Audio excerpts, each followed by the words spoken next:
Hi, everybody. I am so excited to continue the conversation of this very heated topic that's going on right now. And today, my guest is the one and only Rahel Bayer. If you don't know her, you are living under a rock. She is world renowned. Everybody knows her right now. Rahel Bayer is a former sex crimes and child abuse prosecutor who has worked in the field of sexual misconduct and abuse prevention for over a decade. And today she's a speaker and consultant on abuse and harassment prevention. Today, Rahel is on the show to speak specifically about another element of child sexual abuse, and that's internet safety and online child sexual abuse. So Rahel, welcome to the show. Thank you so much for having me. It's really a pleasure to be here. Really a pleasure. We've been wanting to do this for quite some time, and I'm really happy we're finally doing this. So Rahel, I wanted to ask you, so in the last couple of years, you've been working in this field. What issues remain more or less the same, and what in child sexual abuse has changed in the last decade or so that you've been working in this field? Sure. I mean, look, it's a great question. And I think in order to even answer it, you have to take a step back and realize that child sexual abuse is a huge umbrella term, right? There's a lot of different forms of abuse and a lot of different forms of sexual abuse. And so I think that one of the biggest things that has changed really over the past decade is everything that's happening on the internet, on social media, on the fact that 10 years ago, our kids didn't have access to things that they have access to now. The fact that, a year and a half ago, when I was giving, an internet safety talk to parents, I was talking about apps that don't exist anymore, or now there are new apps that everybody's using. It's a world that's constantly shifting and moving. And because parents are always playing catch up when it comes to things like the internet and social media, what that means is that it's harder to talk to our kids about these issues because we're not even really sure what they are, right? People don't associate sexual abuse with your phone, right? Or with the internet or with social media. And so when you really do a deep dive into what some of those issues are, it's clear that a lot of these things have really come up over the course of the past few years. Right. I noticed that there's a lot of movies and TV shows that kind of like scandalize what's going on. I know right now there's a Netflix show that talks about like catfishing, or it's called Clickbait, I think. I don't know if you've heard of it. Or there's a movie I have heard of it, but I have not seen it. Yeah, and there was a movie I've seen a week ago. It's a pretty old movie. It's called Disconnect. I don't know if you've heard of it. No, I haven't. It's from like 10 years ago. But I was watching this movie and I was like, wow, so much is like they're speaking about the dangers of, the online world and these apps and everything that kids are going on. And so much has changed since then. So how accurate is like what's going on in the media, like how they're depicting the dangers of the internet? That's hard to answer because that probably depends on what media you're actually watching or what it is that you're looking at. But I would almost categorize it as there are two things, whether they're being depicted in media or not, that parents really need to think about. And that really has to do with the type of abuse that's happening online. Using a term like catfishing, the truth is that something like catfishing isn't even a term that comes up that much when it comes to child sexual abuse. The terminology that really comes up are things like sending nudes and sexting, something that especially in religious communities or in faith-based communities, everybody thinks their kids are not engaging in, but I'm just going to say it, which is if your kid has a cell phone, if your kid has social media, there's a really good chance that they've either received a nude picture or they've been asked to send one or they've sent one, because that's the way that kids are connecting on social media right now. It's almost like it appears to kids to be a very like typical way to be able to communicate. The other things that you want to think about are things that like sextortion, right? Which is like an online exploitation crime where when a kid is in a situation where they do end up either connecting with someone that they know that's pretending to be someone else, or someone that they don't really know, but they've met online by gaming, or they've met online because it's someone that's, slid into their DMs, or that they've gotten to know through someone else. If there is some sort of exchange of anything, pictures or videos, and then all of a sudden that person kind of extorts them for more and says, if you don't send me more photos or more videos or do what I'm telling you to do, I'm going to come to your house, I'm going to kill your parents, right? Or I'm going to send these pictures to your whole school. And the truth is that when you have someone that's engaging in sextortion and they're pretending to be someone else online, let's say they're pretending to be a 14-year-old kid or a 15-year-old kid, it may actually be someone that your kid knows, right? We've seen this happen just across the country in schools, in youth programs, where someone who's a predator is pretending to be a kid.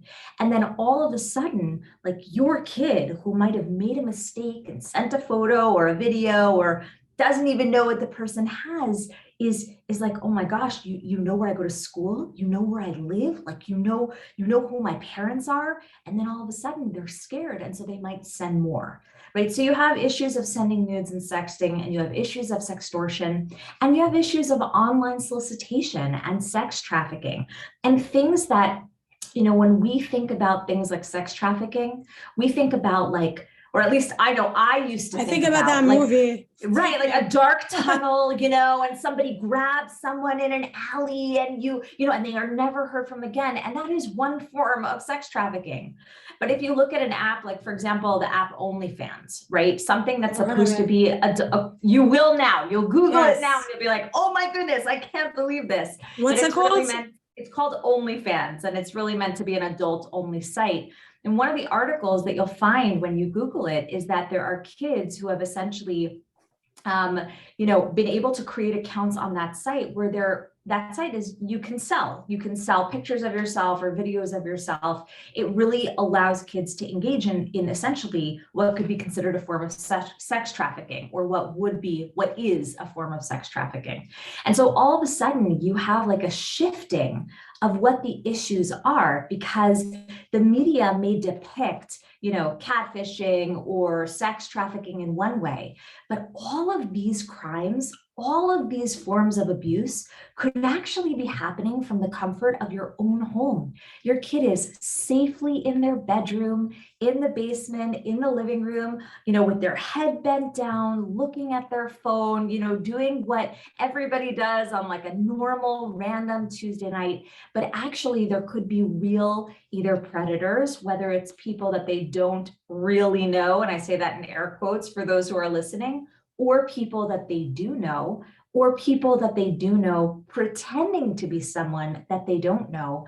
And all of a sudden you could have all of these crimes happening to your child, and it's happening from the comfort of like your living room couch while they're sitting there with their cozy blanket. And that's really what we have to be thinking about. We have to change the way we think about abuse, because when it comes to abuse that's happening online, it's not always happening the way it's depicted in the media. And so we have to change our framework. What's a more common occurrence for the abuse to happen from, sorry about that, for the abuse to happen from someone that a kid knows, or for the abuse to happen from a predator that they're just meeting online for the first time? What's more common?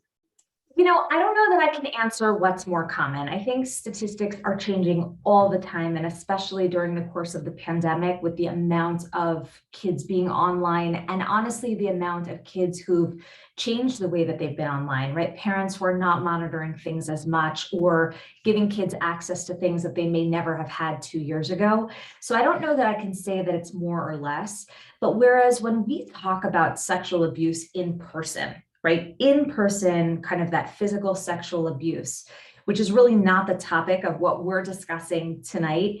We know that the stats are somewhere around 91% of kids are sexually abused by someone they or their family knows, right? Most of the time, you're not talking about stranger danger. You're not talking about the person that may grab a kid in a playground or in an alley. It doesn't mean that doesn't happen. It's just not the majority of sexual abuse that's happening to kids. But when it comes to the online interactions, I don't really know what the numbers are right now, but I could tell you, you have to worry about both. Because on some level, our kids who, let's say, are utilizing, even apps like Discord, for example, right? Anyone who has a kid that likes to game, they might be on Discord. It's an app that is geared towards, 13-year-olds and above. It has a real cartoony way of looking on its app and its website, and it's meant for gamers, right? If you play Fortnite, if you play Minecraft, Roblox, Among Us, right? Discord is an app where gamers go to meet other gamers, and it's really geared towards kids, but it also allows adults on that site.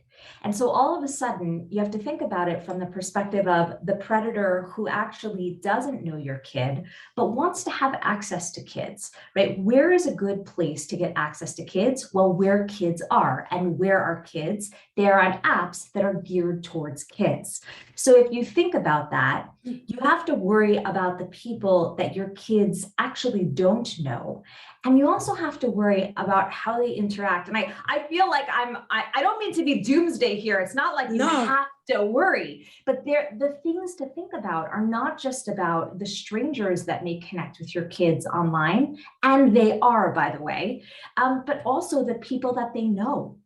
Right? Even the way that kids are interacting with other kids, this idea of sending nudes to each other and it's totally okay because I'm sending it to my friend. Well, in most states, and according to federal law, sending a nude picture of yourself to a minor is actually creation and dissemination of child sexual abuse material, or what in certain states are called the creation of child pornography, which is not really terminology that we use beyond the legal kind of penal code definition.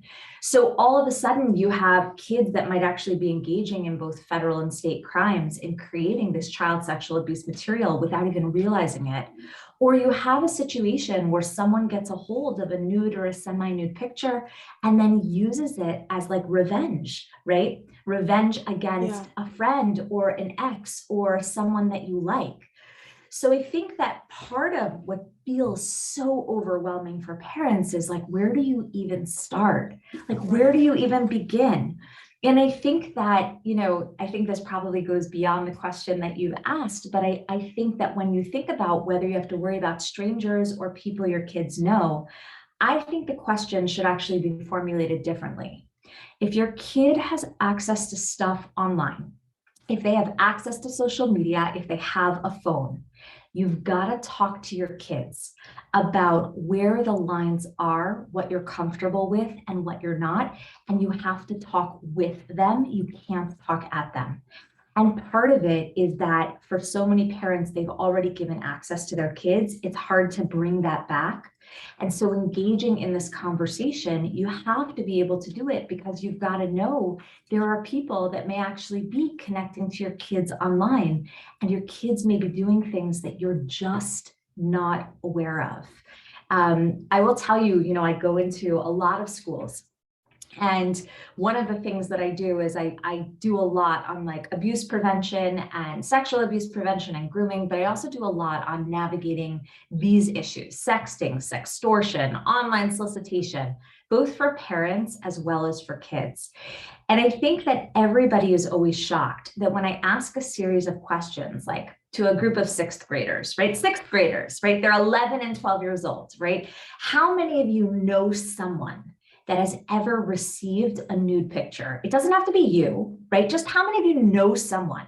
And the majority of kids raise their hand. And this could be in a very, very religious Jewish school. It could be in a totally secular, not Jewish school. The numbers are the same. How many of you know someone that's taken a picture and sent it to someone and hands shoot up? How many of you know someone that's ever been in a position where they've been made to feel uncomfortable because they had a picture that was sent, right? So all of these issues, most parents just want to say like, no, it'll be fine. I trust my kid. They would never do anything wrong. But we really have to start from the premise of it's not about doing something wrong. It's about engaging in conversation because there are dangers. And we have to be able to mitigate them. That's our job as the grown-ups. Wow, thanks for clarifying that.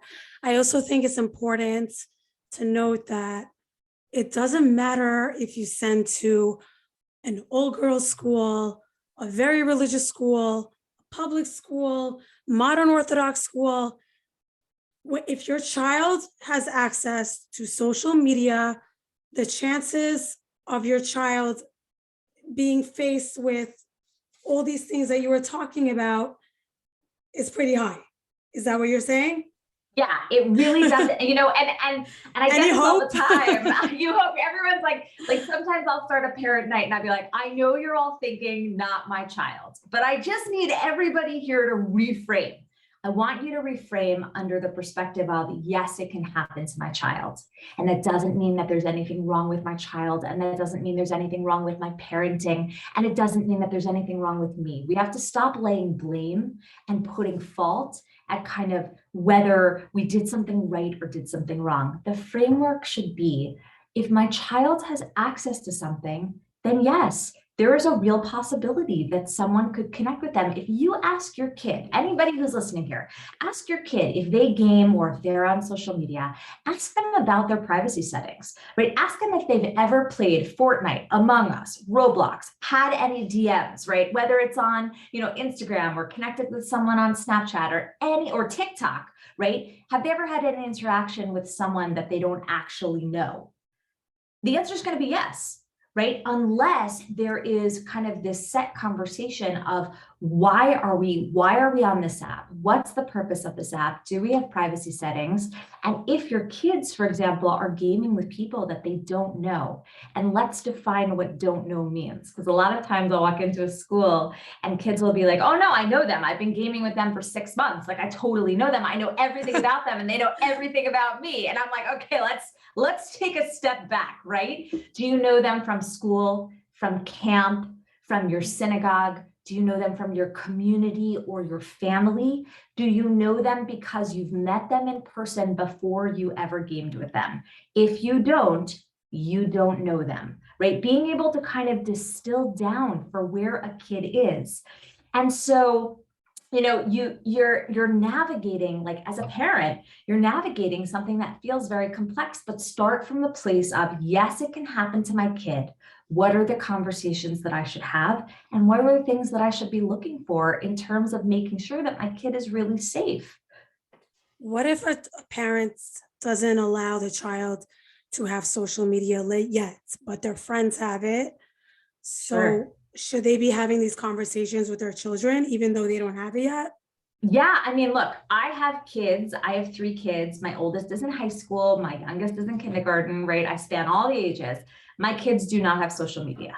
There's no social media that my kids are on. Even your high school? I know. My high school kid does not have a single stitch of social media. Wow. Say it louder. I know. But then again, she also had a flip phone for a really long time. She did actually get a smartphone more to be able to use like WhatsApp, but she has no social media. We talk about it all the time. It is a real topic, not because she's asking for it, by the way. She's not. But because we bring it up, and I'm on social media for work, right? And so all of my social media platforms, like we met on Instagram, right? You're never going to see me post a picture of my kids on Instagram. It's work related. It's not personal. But, I talk to my kids all the time about things like sending nudes, about issues like sextortion, about abuse prevention in general, whether they have social media or not. And, we have this big chalkboard in our kitchen. And I think I had a social media post about this at some point, but we have a big chalkboard. Yeah. And it has like all of our like family values and rules. It's everything like flush the toilet, like chew with your mouth closed, like all of those. And then we also have like a phrase on it that says no nudes, like no nudes. And the first time I remember my babysitter like walked by and was like, wait a second, no nudes. Are you joking? I was like, oh yeah, we talk about that all the time. Because on some level, we have to be able to kind of take a deep breath and recognize whether our kid is on social media or not. Our kids have access, they have friends, and those friends have social media, and it does not do anyone any good to put your head in the sand and pretend like these issues do not exist. So I'm not talking to my high schooler because she has social media. I'm talking to her because she doesn't have social media and she has friends that do. And we also have certain standards when kids come over to our house. Just like we make sure that we have like a lot of really good snacks. Like we have we're like amazing snack house. Okay, but we also have, I know, right? But we're also the house where you're not allowed to take your phone into a bedroom or into a bathroom, right? And at the end of the day, I mean, with COVID, I don't know when the last time we actually had that many kids over, but in general, we have certain, phones can go in certain places. You can always have access to your phone. We would never take it away from a kid, but they don't go into certain private spaces in our house. Last year, one of my kids had an outdoor kind of birthday party with her pod from class. This is in the spring of COVID, and they were outdoors. And I actually said to her right before the party, do I need to say anything to your friends about not taking any videos for TikTok? She's like, oh my gosh. She's like, Ima, everybody knows you. No one's taking a TikTok video here. And I was like, okay, I'm just checking. So, we make sure to really bring our kids into all of these conversations, because there is an element of this where you are also I am preparing them for the day when they will have social media, right? When they are old enough that their mistakes that they are meant to make when they are a kid will not actually follow them for forever, right? So I don't want to keep the information from them, but I also have to be the parent, and being the parent means that we set certain lines. Okay, I have a couple of questions. I have so much thoughts running through my head. Just gave so much information. The first thing I wanted to ask you was, do your children ever feel left out when all their friends have WhatsApp, TikTok, Instagram, and they're the quote unquote the only ones who don't have it? How do you deal with that issue? So, I mean, obviously I'm not putting them on this podcast, so you'll have to take my word for it, but no, they don't actually. And we talk about this a lot. I do check-ins all the time. Both my husband and I do check-ins, how are you feeling? Is there any pressure? Talk to us about it. I actually think that my kids, my youngest one is obviously way too young, kindergartners, that's way too young. So yes, I mean, every kindergartner I know has TikTok right now, Rahel. Yeah, but that's way too young. So, I think that one of the really cool things is that when you talk to your kids about these things, the reasons why you've decided not to do something, right? The reasons why you've decided to do something, that it's values-based, and you bring them into the conversation and you give them a voice in the conversation, right? And so I think what's so cool is that, they actually like being a little bit different. They're awesome kids. They have a great, they've got a lot of great, awesome stuff about them. But you know what, there is an element of this where sometimes you can turn, let's say the idea of feeling left out into a place where actually it's not about being left out. It's about making sure that you're doing something that feels good for you. I'll tell you a small anecdote from before COVID. One of my kids was at a bat mitzvah. This was in the bat mitzvah circuit. This was a few years ago. And the DJ was doing one of these, scavenger hunts, right? It was one of these bat mitzvahs. And the last hint, the last piece of the scavenger hunt was find someone who has a flip phone. And my kid was like, oh my gosh, I just won, because no one else had a flip phone, right? And she was she and her best friend both had a flip phone, and she came back from bat mitzvah. She's like, this is the coolest thing that's ever happened to me. I won because we had a flip phones and we were amazing. And I think about that story a lot, because I really believe that when we ask the question of, well, doesn't your child feel left out? I think a lot of it is about how you frame it and how you bring them into the conversation. This is not about making a decision and leaving them on their own. This is about bringing them into our thought process, right? We talk about this stuff all the time as a family, at dinner, at the Shabbat table with guests. And like, granted, part of it is that like their mom does this for a living. Right. But I was like going to say that. But like part of really good prevention is about making sure things are not taboo. The only way to do that is to really talk about them, like a Right. lot. I feel as though that some parents think that because they have parental controls, okay, that's taken care of. I'm Right. monitoring them. I have this parental control app. Their apps shut off at a certain time. It's all good. It's all good. They don't Right. have access to all these things because I block it. So what do you Right. say to that? I say you can only be super effective at parental controls if you understand what you're controlling. Right. So like, for example, do you understand the app? Do you understand the age that a child is supposed to be to use that app? Do you understand privacy settings? What are the default settings? Are they public? Are they private? And then again, what is the purpose of the app? If the purpose of the app is to like go viral, then your kid is going to meet strangers.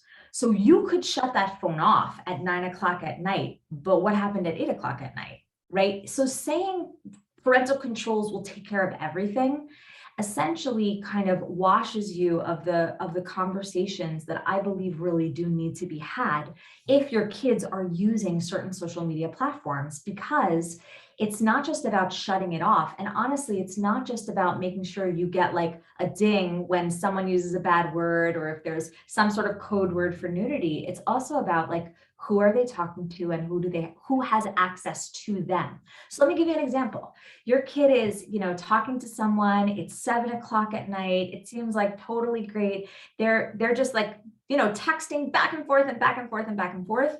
And like, what's your kid sharing? Like where they go to school and what their favorite like flavor of ice cream is. And the fact that they have a favorite sports team and like where they live, right? Maybe not their address, but kind of generally where they live.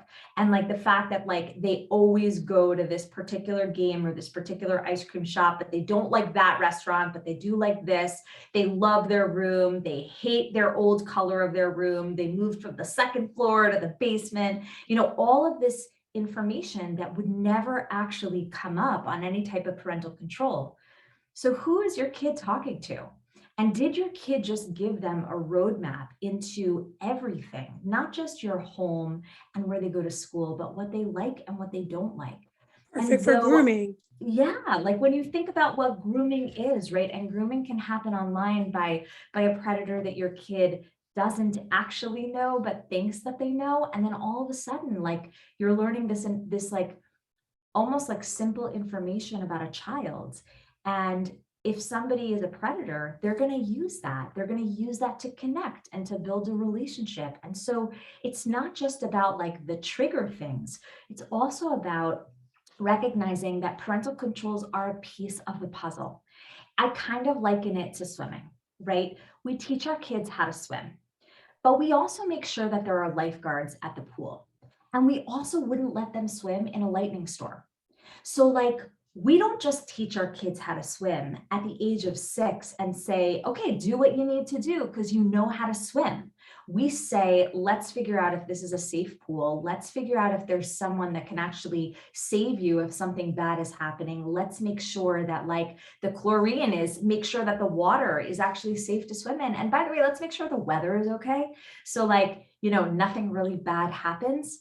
So when we think about any of those things, right, when we think about, even teaching our kids how to cross the street, right, we don't just say to our kid, like, listen, you need to look both ways. You're going to get like hit by a truck and then your guts are going to be like out on the ground. Like we don't just like flat out say that. We teach them how to cross the street over and over again. We hold their hands. We make them look both ways. We make them listen. We practice. We walk, every Shabbat that I used to walk to shul, I mean, I still do, but every Shabbat where I would hold my little kid's hands, right? My high school kid does not hold my hands anymore.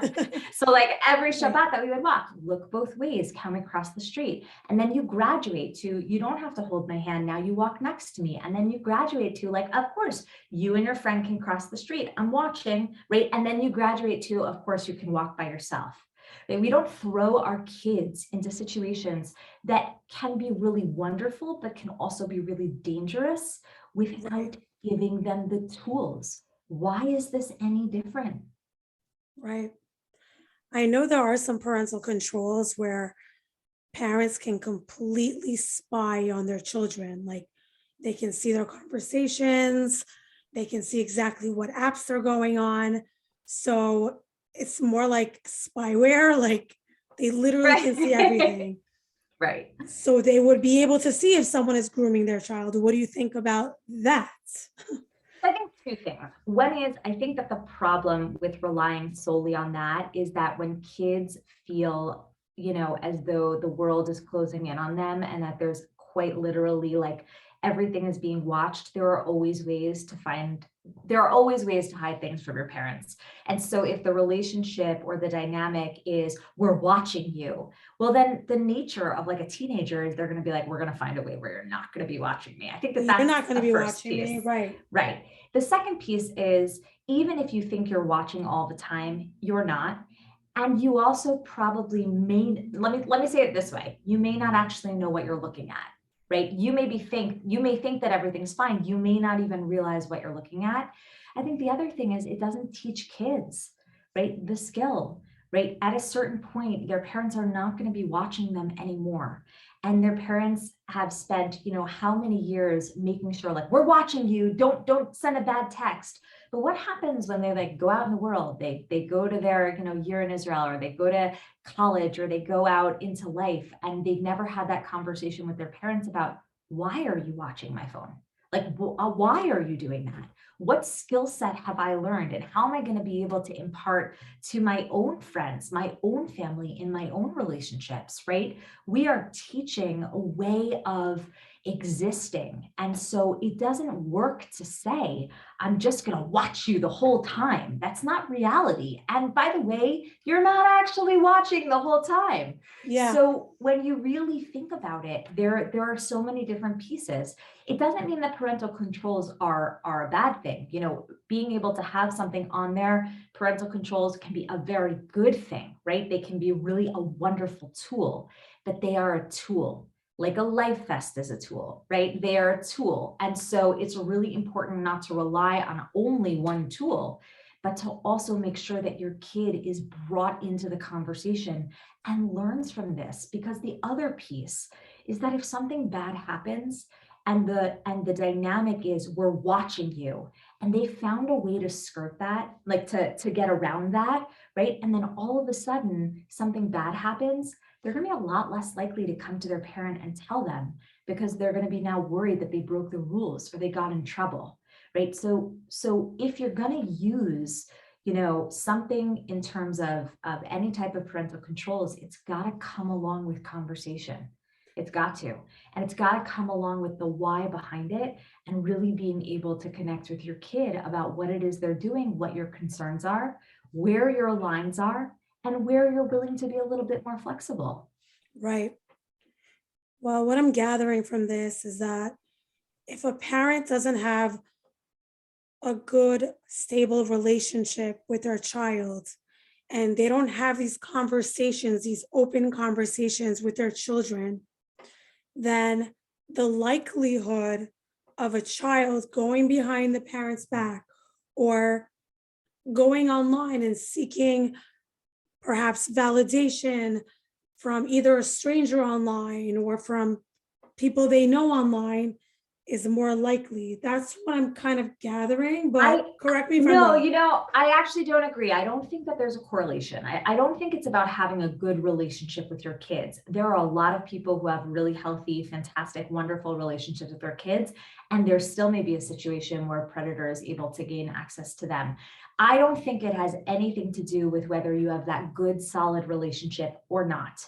Okay, thank you for it has clarifying. yeah, no problem. No, and I think it's important. Look, there are so many things that parents feel all the time, like I have to do this better, and I'm not doing things well enough. And I don't want to add to that. That is not the case here, right? This is not about saying you should be doing something different. This is about being able to give information to parents who may have never thought about this in this way before, because we're all thinking about so much. Like we're living through a pandemic. Like how much can we think about, right? How many times do you go to sleep at the end of the day and you're just like, I'm done. I made it through. That's it. I deserve a medal. My house is a disaster. I literally have no idea what I really made for dinner, but like I got through the day, right? So let's not add, let's not add fuel to like any type of shaming of parents. But let's instead phrase it like this. You could have the best relationship with your kid in the entire world. It doesn't mean that they are not going to be in a situation where someone may have access to them. And so what we have to do is we have to work at figuring out what works for our children and our families, but also walk in with our eyes wide open. Let's not pretend that only parental controls will ensure that my kid is totally safe. Let's not pretend that if I go and take a phone away from my child or social media away from my child, that someone won't have access to them. If your kid has a phone and your kid has social media and you're listening to this right now, right, the worst thing you could do is go over to your kid, take their phone, what has become their lifeline, take away their social media and say, that's it, it's over, you can't have it anymore, right? That's not the way to approach this, because your kid already has access to it. So the way to approach this is to really be able to take a step back and say, okay, what apps are my kids using? What is the purpose of the app? What are the default privacy settings? What are my kids' settings too? Are they using it in private spaces? Do I need to start a conversation about the fact that I'm now learning about a lot of safety things that I never learned about before? And sometimes the best framework is to sit down with your kid and say, listen, I know you love this app. I totally don't get it. Can you walk me through it? Can you walk me through what you do on this app? Teach me. Pretend I'm like a totally ridiculous idiot, right? And a lot of parents, to be honest, have no idea how to work most things. And so say to your kid, teach me, show me, bring me into this. Then all of a sudden, instead of turning to your kid and being like, is your setting set to private? What you're saying is, I'd like to learn more. I'm invested and I'm interested. And what that does is, for a lot of kids, all of a sudden, they're more apt to want to talk to you about it. And then you could say something like, oh, wait a second, let me ask you this. Are you ever in a position where people DM you or comment or try to connect with you and you don't know them? And your kid may be like, well, yeah, totally. And be like, okay, so let's break that down for a moment, right? Let's talk about that. Let's talk about some of the concerns that I was just listening to a podcast about this. I just saw a movie about this. I just read an article about this. It's something I never thought about before. Talk to me about it. Have you ever been in a situation where you were worried about it? Right? A lot of people may be listening to this thinking that because my own children don't have social media, that they should go and take away something from their kids. That's what I wanted to ask. And that's not what I'm saying. The choices that we made to not give our kids social media could be a whole other podcast, and would definitely be a lengthy discussion. But there's a difference between starting out from a place where your child does not have something and starting from a place where your child does have something, and now you're looking to just take it away with no explanation, with no conversation. And so most teenagers have social media and have phones. So if you're listening to this, if you're watching this, then what I want you to think about is not about just the immediate response of taking something away, but I want you to think about talking to your kids about those issues on those apps, right? And you can start with just the questions that I said. And I want you as a parent to then figure out, where is your bottom line, right? Do you want to say to your child, if you're going to be on this app, I'd like you not to have it set to public. I'd like you to only connect to people that you know. I'd like to try it for a few days and let's see how it feels, right? Or something like, I'd like to make sure that if you're taking TikTok videos, that you're not taking them in the bathroom, that you're not taking them in your bedroom, right? That you're doing it in a space that doesn't identify where our home is or kind of where your school is. Let's start with some small steps to really think about safety. And I think that the other piece that I talk to parents a lot when I do parent nights is you have to give your kids an out to saying no to things. You know, there are a lot of kids who get asked for things online, and it's important that they be able to say no. And sometimes it's really, really hard to do that. So one of the other things that I recommend is you can turn to your kid and say, by the way, if anyone ever asks you for a nude picture, or if anyone ever asks you for something that is inappropriate or uncomfortable or feels unsafe, right? Those are all very different words that have different meanings. You know, you can always blame me, right? Like you can turn, even if I don't monitor your phone, you can totally turn to someone and be like, oh, I can't do that because my parents monitor my every move and my phone will be taken away. Or like, oh, I can't do that because my parents told me it's against the law. And like, you know, it's actually a really big deal where I live, right? Blame the parents. Like I say to people all the time, like you can blame me, like the scary redheaded lady, like I'll take the blame for everyone, like all the time. But I actually think that's an important piece of this, teaching our kids, you know, yes, you can say no, and we want you to say no. And it's important that you feel empowered to say no. But also, if you're caught in a situation where you feel like you can't, or you make a mistake, like, first of all, you can always blame us, right? But also, people make mistakes. And it's important for you to know that if you have made a mistake, you know, it's not going to be something that's going to make us stop loving you. It's not going to be something that's going to make us stop being proud of you.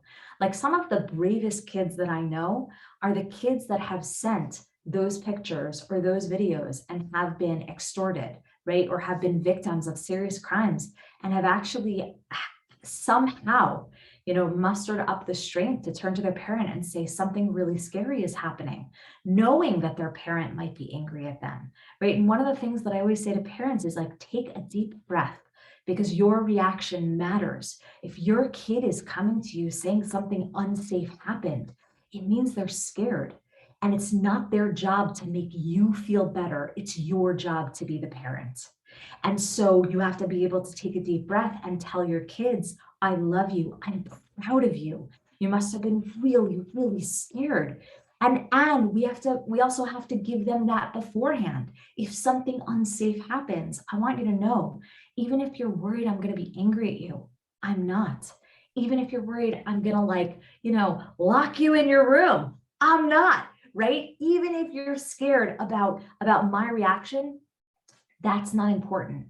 What's important is that you're safe. So no matter how badly you might feel as though you screwed up, I want you to know you can always come to me. And the truth is, like, I say that to my kids all the time. I mean, they don't have social media, but like one of my kids has a smartphone, right? I say that to them all the time. I repeat it on repeat, like at random places, like when I'm like telling them to like pick up their clothing, right? Or their wet towel from the floor, or I'm like doing dishes, you know, or whatever it is, you weave it into the conversation because that has to be a part of your holistic approach to abuse prevention in general. Online, Beautiful. in person, doesn't matter. Call me a pessimist or someone who looks at the problems, but I find that one of the biggest, what's the word? Why am I losing my words? Barrier. One of the biggest barriers to having these open conversations with your kids is that I feel like parents these days, they don't have the patience, they don't have the time, they don't have the, what's the word? It's like in Persian, you say, hosele. It's patience. It's to sit down and speak to your child, have a conversation, continuing to have these conversations because everybody's so busy. Everybody has so much on their plate. So I just find that that's such a big barrier to having this holistic approach Right. Like I'm not like, Yeah. I'm just stating it. Yeah. I mean, look, I think there are two ways to kind of approach that because look, I'm just as tired as the next person. Like we're all tired. Everyone is tired. Everyone is, it's been a long few years, no matter what your experience has been. And I think that first of all, I look at abuse prevention as not being a big sit down conversation ever. Right. I have never done a big sit down conversation with any of my kids at any of their ages where I sat them down and I said, listen, we need to have a talk. It's never about that.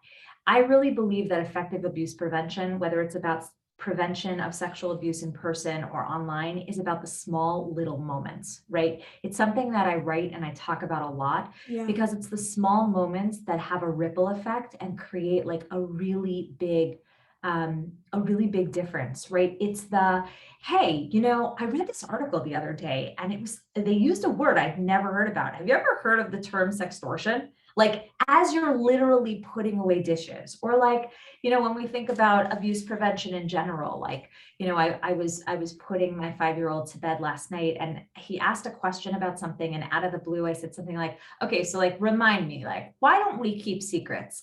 And he like started talking about why we don't keep secrets and the difference between secrets and surprises, which anybody who knows me has heard me say this a million times. Yeah, I love it. That a secret doesn't have an ending and a surprise does, right? And that there's a very big difference between that. We weren't like having a conversation about abuse prevention. I think the whole back and forth, give and take took probably 12 seconds, right? It was a moment in time. And I really believe that effective abuse prevention is about those moments in time. And I also think that the other piece is that, yes, we are tired. We are. But this is really important. And if you had a kid who had an allergy, right, and could go into anaphylactic shock because of, an allergy to peanuts or tree nuts or anything of that sort, in a million years, you wouldn't throw your hands up and say, I'm just too tired to deal with it, because it's life and death. Yeah. We have to reframe the way we think about sexual abuse, whether it's in person or online. This is also an issue of life and death, and also an issue of pikuach nefesh, right? For those who are listening, that literally means like saving a life, right? So Yeah. this is when you have a child that becomes a victim of a sexual predator, like it impacts their life in tremendously significant ways. And that trauma isn't just gonna go away.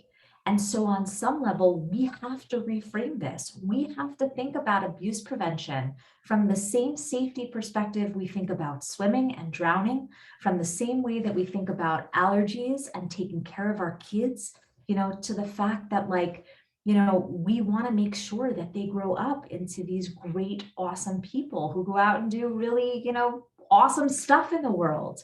And it doesn't have to be big, and it doesn't have to be like a huge moment.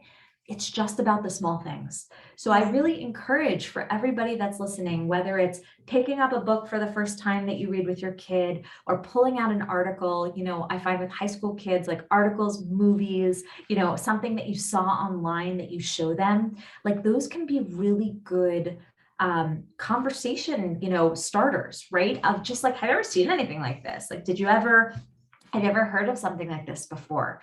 And just start small, right? It just starts with the little moments. For those parents who haven't introduced social media or smartphone to their kids, I mean, if it's inevitable for the child to get a phone, what age would you recommend for them to get it? I can't. I'm the worst person to recommend an age. I can tell you that I think that there are only a few reasons why. First of all, if you want to connect with your kid, right? If you want to be able to access your kid, like I referenced the bat mitzvah circuit, that was the age where we got our kid a flip phone, because I wanted to make sure that if she felt unsafe or uncomfortable or just felt like she was done with whatever bat mitzvah she was at, she could reach us. We could go pick her up, no questions asked, which she did a few times, and it was a really good tool to be able to have. I think that for so many parents here, they're going to hear that and roll their eyes and be like, I'm not giving my kid a flip phone. Like, that's not happening, right? So what I would say is you have to think about, what it is that you give your kid, the reason why you need to give it to them. And there's nothing wrong with you making a decision that your child should have a particular phone, at a particular time. But I really, really believe that the minute that you give your kid an access to a device, especially a device that becomes essentially theirs, you're giving them access to a world. And if you don't prepare them for it, you don't engage in those conversations, then you're not necessarily setting them up for success. So as opposed to saying at what age should you have something, I'm not a mental health professional. I come at this from a law enforcement background. Obviously, I have a little bit of a different perspective, but all I can say is what shouldn't happen is that kids' mistakes live for forever. Right. And that's part of what happens when someone takes an embarrassing photo or an embarrassing picture and posts it on social media or something of that sort. But I do think that beyond the mistakes or embarrassing moments that are normal for preteens and teenagers, there's a whole world of people out there that want access to your kid. And so if you're going to give your child a phone, if you're going to give them access to social media, I really encourage you not to do it blindly. Right. And to be able to go in with your eyes wide open and understand kind of the pros and cons, and really not just do this as you should have this because everybody has it, but do it with whatever your family rules or values or conversations are.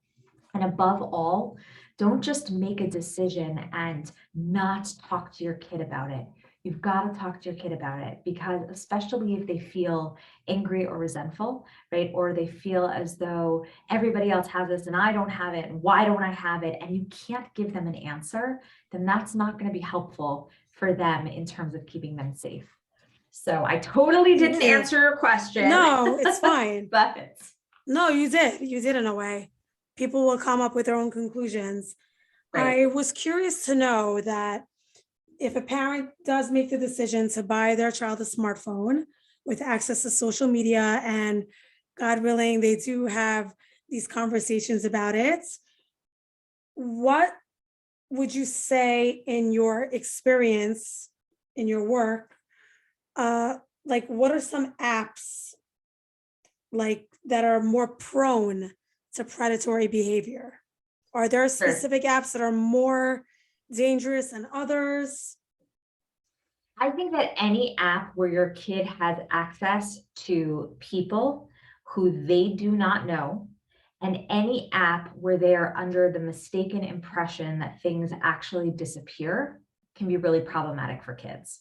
So in general, it's not even about the particular app, it's almost about how it's being used. So if it's an app where kids think that they can send a picture, a video, a message, and it's just going to disappear, everybody needs to understand that nothing ever truly disappears, and that there are incredibly creative ways that people have of being able to save things and disseminate things, and they live for forever. Screenshot, right? All of that stuff. Creative ways of screenshotting that if I told you, from my days of being a prosecutor, that I came across, just things that would really kind of blow your mind, almost like the creativity and how people have saved things over the years. So that's one piece. And then I think that the other piece is in recognizing that any app where you have people that have access to your kid, where your kid is that they do not know from school, from camp, right, from your community, means that there's a potential for danger. And so not having your privacy settings not set, right, making sure your privacy settings are actually set. No child needs a public profile, not on TikTok, not on Instagram, right? No child who's a teenager or a kid, right, needs to have strangers who can access them and DM them and message and comment. And so, but you know what's the problem, by the way? Sorry to interrupt you. That the goal is to go viral and to have people that you don't know, right? So that's part even if they're private, Rahel, even if they're private. Correct. And so what you really have to do, it goes back to that original question: what's the purpose of the app? If the purpose of the app is to go viral, then all of a sudden you're in a different situation, because your privacy settings could be set to private. But once that goes viral, there's no controlling the narrative, right? There's no or someone can request to be your friend, right? Correct. And you're private, and you're like, okay, more followers. And that's, Of course. and it goes back to that question. So, I think like taking even something simple, like a lot of kids who game, a lot of kids are not necessarily on social media, but they love gaming. Yeah. And so I go back to gaming because people think gaming is just a safe space, right? Like you're gaming, No. like what could go wrong? But the question is, who are you gaming with? Are you gaming with people you know, or are you gaming with strangers? Are you using a headset to communicate? Are you chatting, right? How are you doing this? And where are you gaming? Are you in a private place in your house where your parents are not walking by and don't have access to see what it is that you're doing, right? So I think that it's not about a particular app. It's about trying to figure out, does my kid have access to strangers? Do strangers have access to my kid? Do people who might not be strangers have access to my kid in a way that could be concerning, right? How private is this? What is the purpose of my kid being on this app?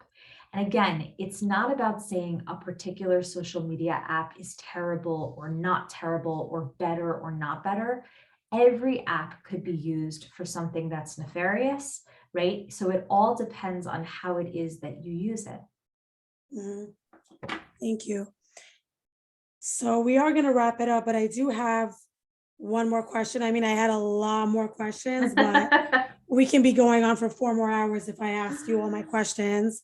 But I did want to ask you what your opinion is on parents or mommies in particular, like in mommy influencer culture, where they post their families and their kids on their social media platform. What's your opinion on that?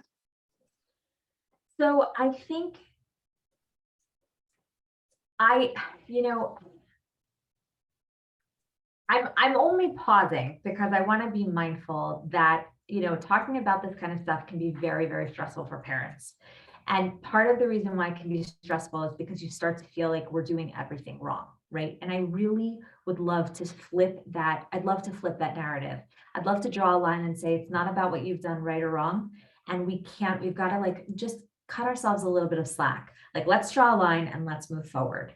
When you share unfettered access to your kids and you are an influencer or you are somebody that has, a big following, or honestly, you're somebody who has a public social media profile, you're giving a roadmap to your kids and you don't know who's following you, right? You really don't know who any of those people are, right? I mean, you can have amazing things happen, especially for adults. Like I met you on social media, right? Like that's an amazing way to connect, an amazing way to share information. But if I'm posting pictures of my kids, of their games, of their plays, of where they go to school, of where we are, of where we live, of their routine, of their bedroom, of their favorite outfit, of their favorite toy, right? If I'm posting their name at a birthday party around their birthday time, and all of a sudden I'm just giving like unfettered access to everything about my kid. So what's to stop someone from them now having a roadmap into everything about my kid, everything about my house, everything about their birthday? And so what I would say is, it's not about saying whether you will or you won't. Like everybody makes their own decision. I do not share any information about my kids' private information or their pictures or anything on my public social media profiles. But I really think that it's about taking a step back and saying, okay, if I do share information about my kids, first of all, what am I sharing?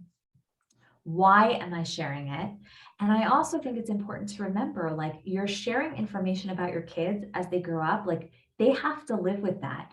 They're not adults, right? They can't technically consent to anything or give you permission. And even at the age of 10, if they're excited about the idea of like something you post going viral, like how exciting is that, and they think it's so exciting, but they're going to have to live with the roadmap that you laid out for them in a way that our generation never has had to do.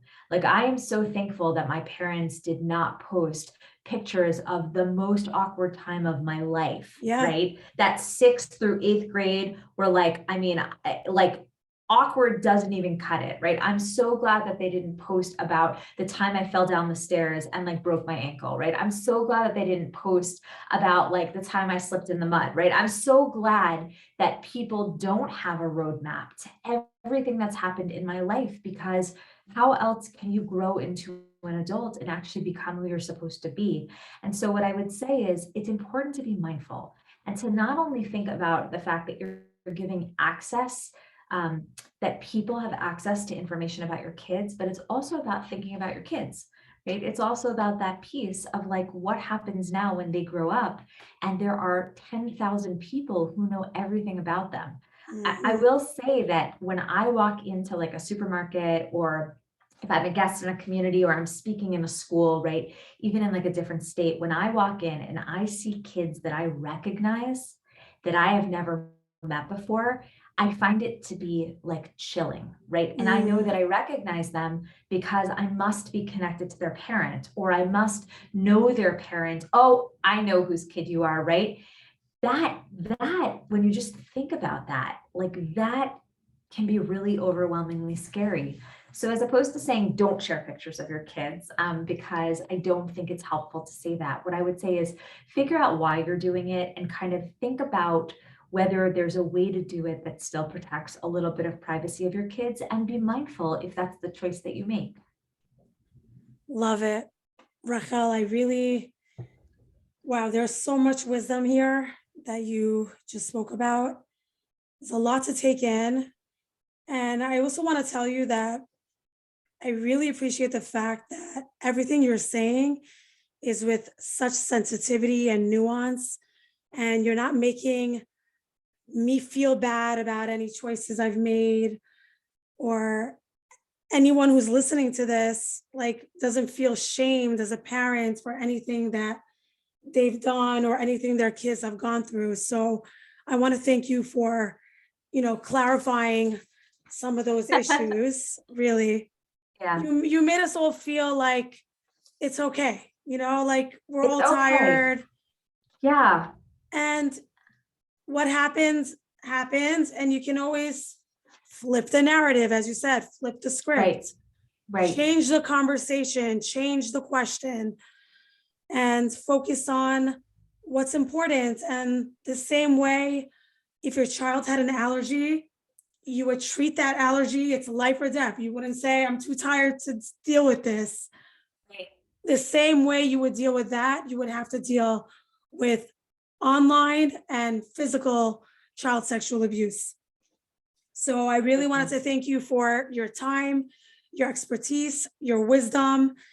Is there one last message you want to share with the audience? I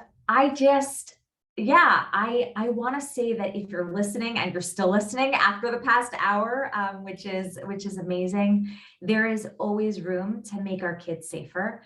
And the most important thing is to remember that really the responsibility falls on us. It does not fall on our kids.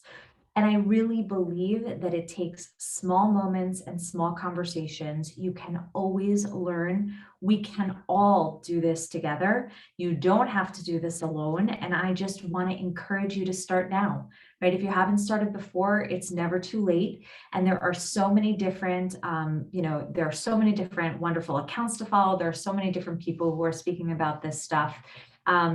You've got this. Right? And so it's important to remember that this is also about empowering each other. If we want to change things, if we want to make this world safer for our kids and for ourselves, then we've got to do it, and we've got to do it together.